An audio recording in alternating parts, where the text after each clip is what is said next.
ಸಿದ್ದರಾಮಯ್ಯ ಮತ್ತೆ ಎಲ್ಲ ಡೆಲ್ಲಿಗೆ ಹೋಗಿದ್ದಾರೆ ಸರ್, ಕ್ಯಾಬಿನೆಟ್ ರಿಷಫಲ್ ಆಗುತ್ತಾ?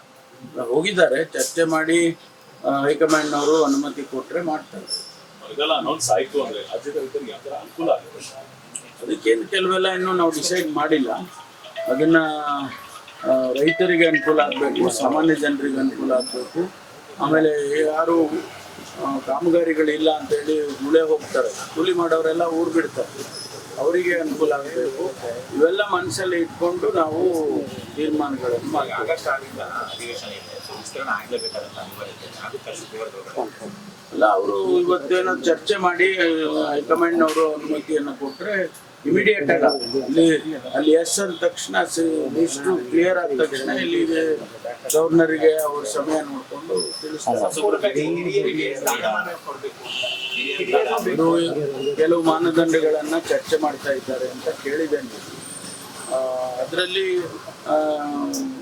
ಯುವಕರಿಗೆ ಹೆಚ್ಚು ಪ್ರಾತಿನಿಧ್ಯ ಕೊಡಬೇಕು ಅನ್ನೋದು ಕೂಡ ಒಂದು ಅಂಶ. ಅದನ್ನ ಕನ್ಸಿಡರ್ ಮಾಡಬಹುದು. 2028 ಪ್ಲಾನ್ ಆಫ್ ಆಕ್ಷನ್ ಇಟ್ಕೊಂಡೇ ಈಗ ಸಂಪುಟ ವಿಸ್ತರಣೆ ಮಾಡೋ ಲೆಕ್ಕಾಚಾರ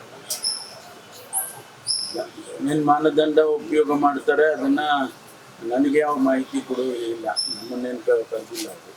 ಅವರು ಏನು ಚರ್ಚೆ ಮಾಡ್ತಾರೆ ಅದು ಚರ್ಚೆ ಮಾಡಿ ಇವೆಲ್ಲ ಪ್ಯಾರಾಮೀಟರ್ಸ್ ಇಟ್ಕೊಂಡೇ ಮಾಡ್ತಾರೆ ಅಂತ ಅನ್ಸುತ್ತೆ. ಯಾಕಂದ್ರೆ ಹಿಂದೆ ನಾನು ಅಧ್ಯಕ್ಷನಾಗಿದ್ದಾಗ ನಾವು ಮಾಡುವಾಗಲೂ ಕೂಡ ಅದನ್ನೇ ಹೇಳೋರು, ನೀವು ಹೊಸ ನಾಯಕತ್ವವನ್ನು ಬೆಳೆಸಬೇಕು ಹಾಗೆ ಪ್ಯಾರಾಮೀಟರ್ ಇಟ್ಕೊಂಡಿದ್ರು.